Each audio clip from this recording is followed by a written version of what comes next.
What running back should you be buying right now if you are in a buy now window? All that and more in this episode of the Locked On Dynasty Football Podcast. You are Locked On Dynasty Football, part of the Locked On Podcast Network. Here are your hosts, Marcus Mosher and Kate Magdziuk. Welcome into the Locked On Dynasty Football Podcast, everybody. I am Kate Magdziuk. You can follow me on Twitter at FFBallBlast. And as always, I am joined by my co-host, Marcus Mosher. You can follow him on Twitter at Marcus_Mosher. Give the show a follow. Hit us up on YouTube. Please get us your subscription over there. Start watching our shows over on YouTube, because then you can see the look on my face when Marcus says silly things about your dynasty leagues and the players you should acquire, and when he says stuff that I don't like about players Which happens I a lot. like. It does. It happens too much, Marcus. But you know what? I'd rather the fans get two sides of things. So guys, leave us those 5-star reviews. Just be sure you're following wherever you're currently doing your thing, because we're gonna help you win a dynasty league championship this year. And this immediate podcast right here, we're going to dive into it. We're going to help you win this year specifically with some win now running backs. Marcus, I asked you before the show, and usually we don't share our picks before the show. Never. It's a surprise. And that I love that about us, because it really keeps that element of surprise. And I think it's nice because it's not forced. Like we're each truly picking our people, and sometimes there's some overlap. But I specifically avoided discussing one player on my list because I knew this player would be on your list. Who are we talking about today? Yeah, and let's just jump right into it. We're going to keep these kind of short and sweet. We don't have to spend a ton of time on these. But my first win now running back target is Ezekiel Elliott. And listen, I know there's Cowboy stuff in my background right here. I know you can see that. Locked on Ezekiel Elliott. Yeah. I know the thought would be that I'm a big Cowboys homer and that I love Ezekiel Elliott. It's not the case. I think Tony Pollard's a much better running back. I would love to see the Cowboys utilize Pollard more. But the guy that you want and you should be trading for in fantasy right now is Ezekiel Elliott. Kate, do you know how many total seasons Zeke has had under 1,250 yards in his career? The answer would be zero. He's scored at least 8 touchdowns in every single season, 3 seasons of double-digit touchdowns or more. And even yesterday, Mike McCarthy said he's a cornerstone player on our team. As much as we love Tony Pollard, Zeke is still going to be the guy getting the goal line touches, going to be leading the team in touches. You can get him right now. His ADP is 55 on Dynasty League Football. And at the very worst, he's going to finish as an RB2 because he's never finished as anything worse than RB16 ever in his career. And I think there's a couple of things that I love about Ezekiel Elliott. First here, you mentioned the touch total. He is guaranteed to touch the ball 17 bajillion times in my projections, at least, but never touched the ball fewer than 268 times in a season. That's when he dealt with a 6-game suspension. Exactly. He's absolutely a glorified stud muffin. Last year, we were looking at him as though he was, quite disappointing, but still had 12 touchdowns from scrimmage, 4.5 yards per touch, which was more than he had in the 2020 season. But one of the most underrated aspects of Ezekiel Elliott has to be his usage as a receiver. Each of the last 3 seasons, it's not like with Amari Cooper, CeeDee Lamb, Tony Pollard, Dalton Schultz. It's not like they've been hurting for receivers in the last couple of seasons. And he has not had fewer than 65 targets in any of the last 4 seasons. He's utilized as a receiver. We know that Dak Prescott is a very capable quarterback, and we know he loves Ezekiel Elliott. I think this is a great call, and I do think that we're so underrating his touch volume right now. And even if you're in just a win now mode, I it from a long-term perspective. Ezekiel Elliott is totally fadeable in Dynasty because he has the high touch totals. You have to assume that he's sort of ending the relative end of his supremacy in the running back community. But I mean, like right now, the team is financially invested. I know we didn't need to talk this long about Ezekiel Elliott, but Do you I know love Ezekiel Elliott right now. Ezekiel Elliott was inefficient last year. He was not very good, and he still finished as RB7, right? And you can get him at RB21, RB22. If you just need another running back for this year, go out and trade for Ezekiel Elliott because he's a guaranteed 250 touches in what should be a good offense, and he's going to get the goal line touches. So that's my first guy. Who is yours? All right, I'm gonna like just do a brief guy, right? Because I have one guy that I want to get more into the weeds, but I want to talk about Nyhiem Hines, running back for the Indianapolis Colts. Specifically the receiving running back. I know we're all high on Jonathan Taylor. He's our dynasty RB1. Like that's not a hot take, but I do think we're a bit underrating, even despite the hype. Like we're hearing nothing but great things about Nyhiem Hines coming out of Colts camp, and their excitement for how they want to utilize him in the coming season.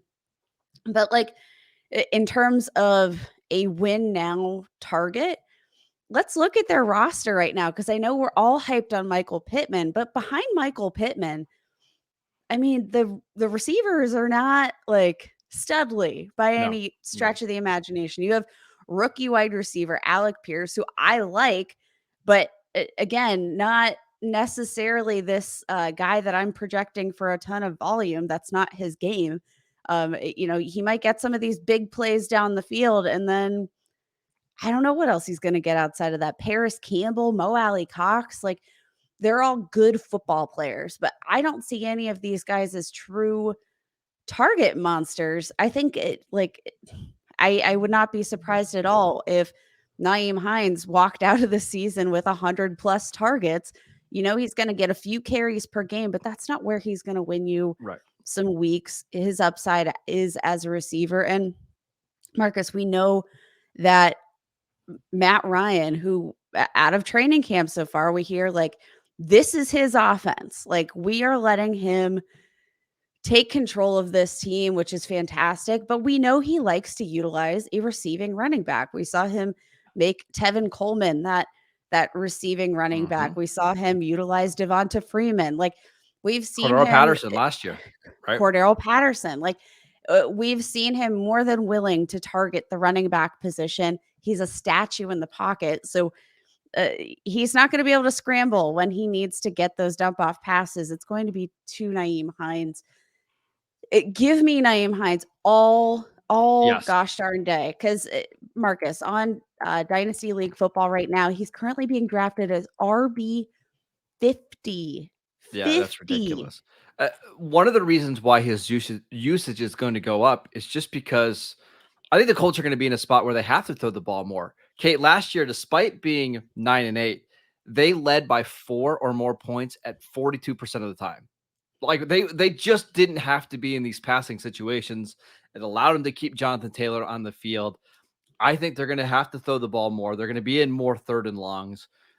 Give me Nyhiem Hines, who said he wants to break his own receiving targets and reception totals. I think 65, 70 catches certainly aren't off the table at all there.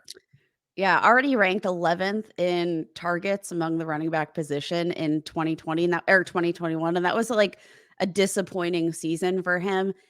I think the upside, especially with Matt Ryan under quarterback for the team overall in terms of offensive scoring, is much higher. I think this whole team is just going to be in a better position to get some points on the board. So give me Nyhiem Hines, especially at that price of RB 50, Marcus. I think let's not also forget he's only 25 years old. He's going to be turning 26 here in a few months. But I mean, he's a young running back. He doesn't have a ton of miles on the tire.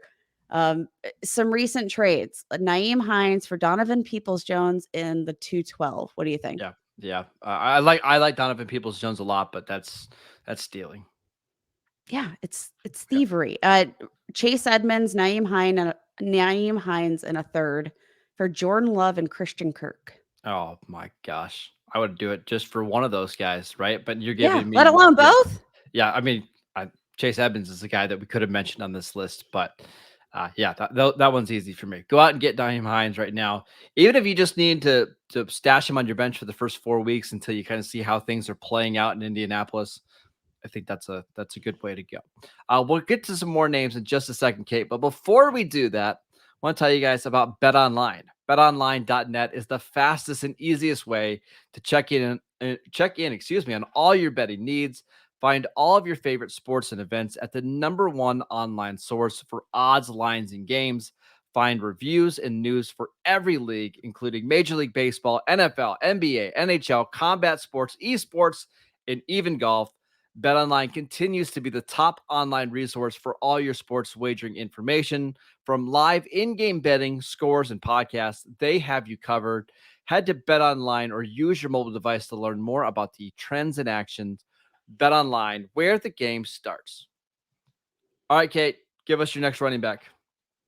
All right, this one's gonna knock the wind out of me a little bit because this is a running back that I've loved since his college days, and now I finally think he's got the opportunity. And I think finally the fantasy community is kind of on board with this guy. But let's talk about Rashad Penny, running back for the Seattle Seahawks. I am a huge Ken Walker fan, and I think he can step in and immediately be pro ready. But I do think this is, at least for now, Rashad Penny's job to lose until I'm hoping he doesn't get injured. But like, that's been the problem with Rashad Penny. It hasn't been production necessarily when he's asked to produce. It's been availability. So as long as he's available and on the field, I'm going to take him. He's currently being drafted as RB 37. He's in the final season of his contract with the Seattle Seahawks. They didn't pick up his 5th-year option, but they did bring him back on a 1-year deal, and he's presumably with the drafting of Kenneth Walker, I would assume he's going to hit the free agency market in 2023. Just 26 years old, 5'11", 220, and he's had 7 games in his career as a former first-round pick with 12 or more rush attempts. And again, not stellar. We had the breakout of Chris Carson, which it was really hard to take Chris Carson off the field.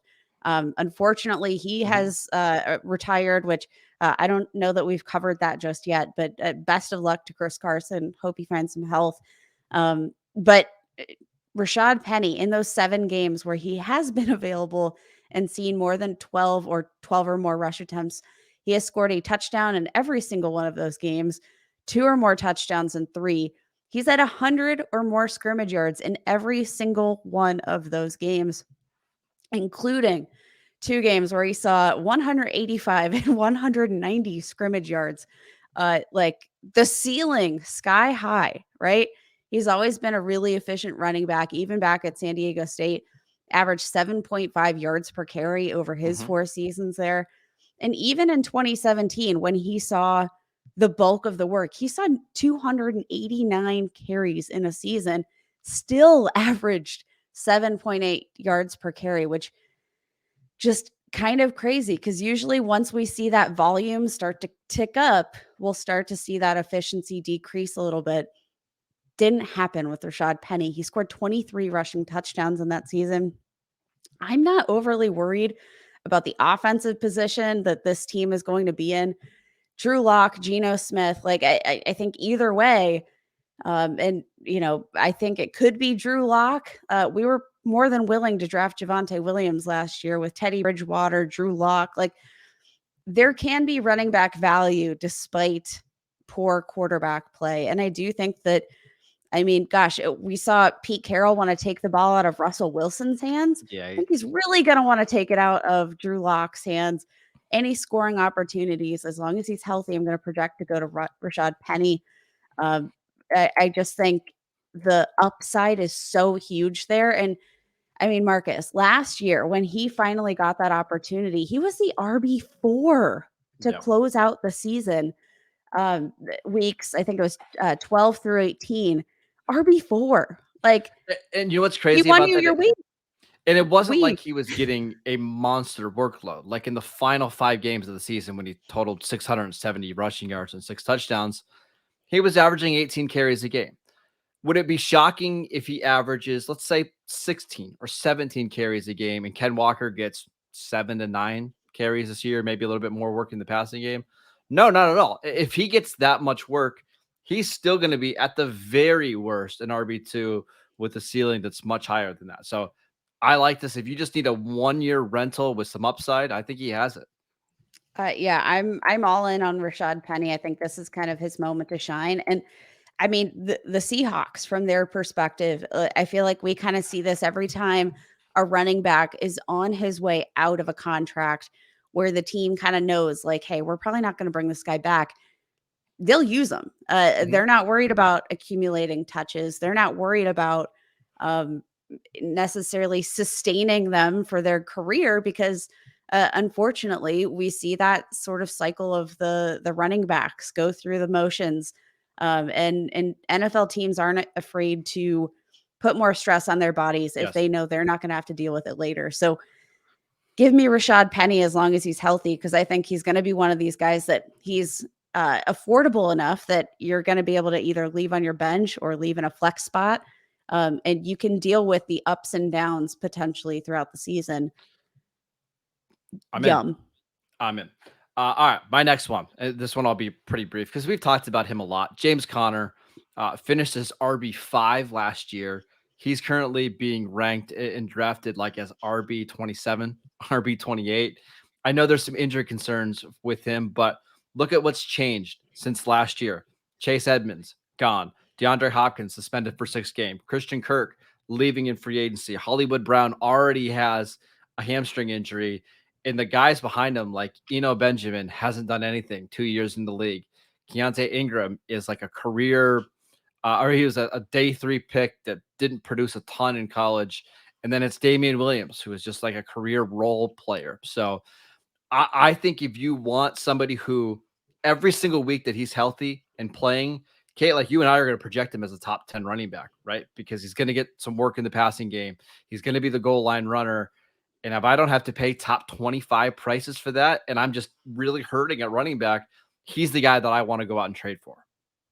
Yeah, I mean, I love James Conner. We know his upside is super high. We know that, like, for as high as his touchdown total was last season, it's not like James Conner historically hasn't been a running back who scores lots of touchdowns.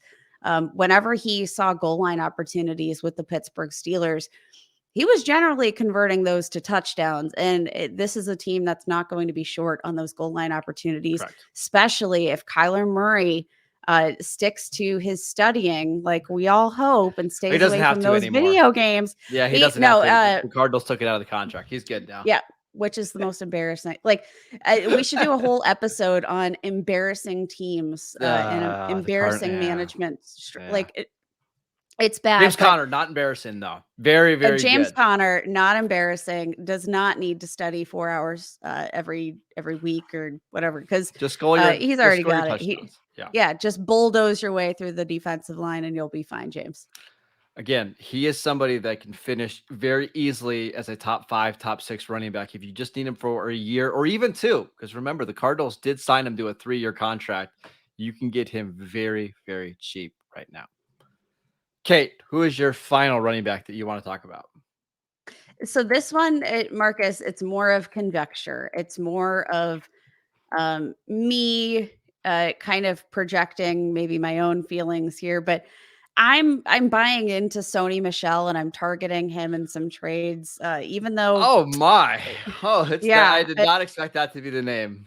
But again, this is my belief in the player. I think that Sony Michel is the best runner on that team. Myles Gaskin, like we've already seen, I don't think you go out and you just sign buku running backs. Like, they're not quality running backs. They're just looking for somebody. And it seems like they just want the ball out of Myles Gaskin's hands.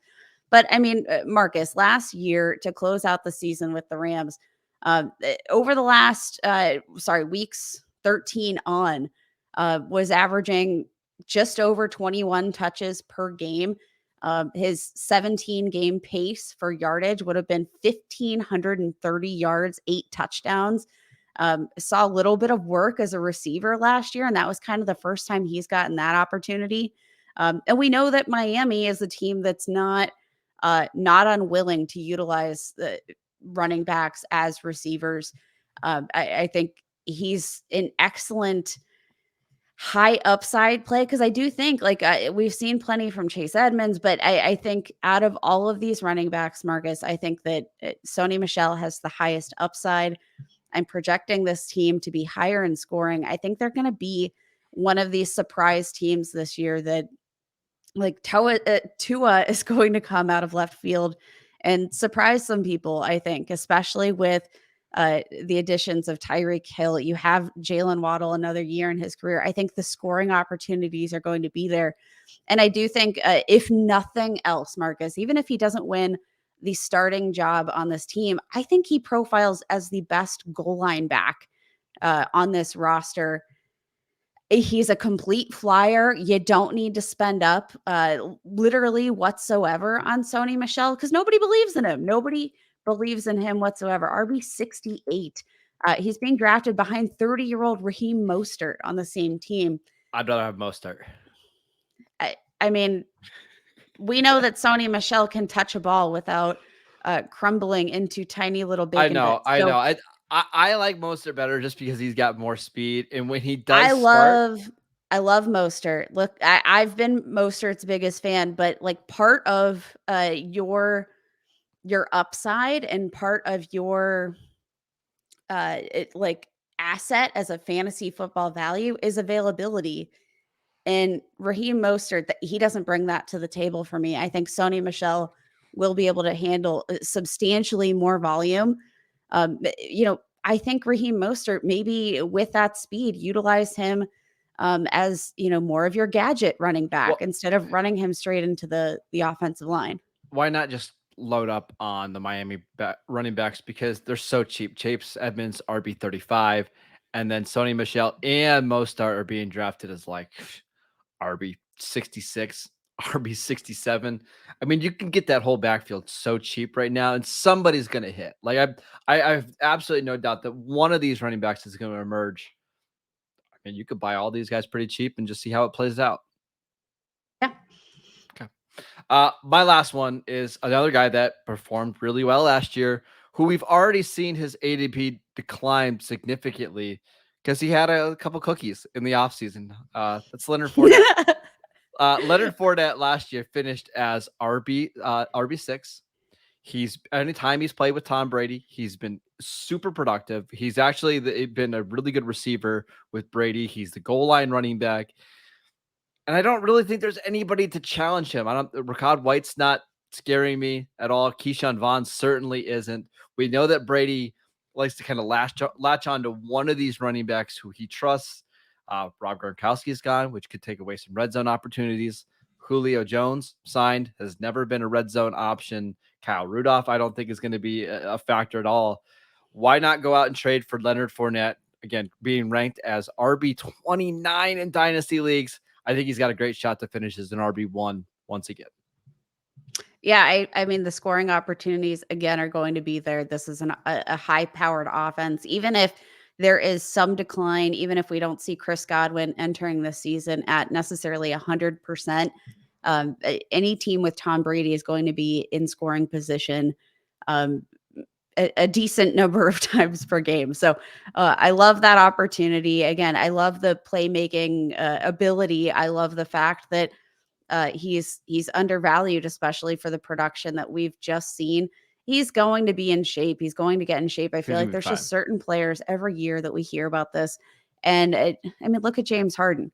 I don't know if anybody's seen the most recent pictures of James Harden. He lost like 60 pounds since the end of the NBA season. Like these guys, when they are conditioned athletes, they can drop weight very fast. And you know what? He might be a guy that yo-yos, but hey, so do I.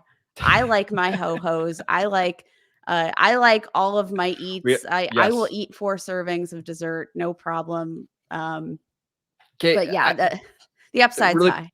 Really quickly on Fournette, in the 17 games that he started with Tampa Bay, not including the postseason, because if I threw the postseason numbers in there, they are absolutely ridiculous. But the 17 regular season games, 1,400 yards from scrimmage, 77 receptions, and 13 touchdowns. Much like James Conner, every single week that Fournette is active and playing, we are going to rank him as a top 12 running back. Like we just are. And when you're in a when you're in a win now window, this is the kind of player you need to go out and get.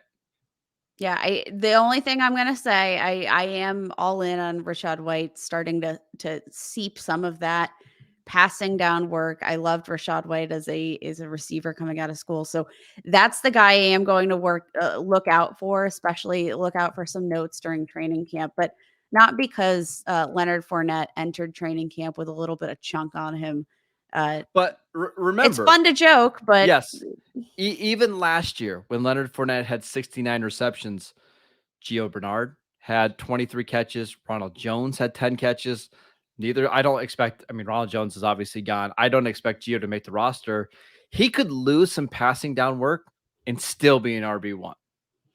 Yep, I think that's right on the money. Marcus, these are some really interesting names. I'm very excited for all of the leagues that our listeners are about to win this year with these running backs in tow. Because running back depth is everything, and all of these guys are inexpensive enough where you don't need to have them in your starting lineup week to week. They just need to be available. And I think that I don't know, one of these guys could come out as a league winner for your dynasty rosters. I love it. All right. Thank you guys for making Locked On Dynasty your first listen today. Now make your second listen to Locked On NFL podcast. Our national NFL experts and insiders keep fans dialed in with the biggest stories and the latest news from around the league, because an offseason doesn't equal a break in the action. You can follow the Locked On Dynasty podcast on YouTube. Please check us out over there. You can also follow us on Twitter at Locked On Dynasty. Follow Kate at FF Ball Blast. I'm at Marcus_Mosher. Enjoy your weekend. We'll see you guys right back here on Monday. Bye, y'all.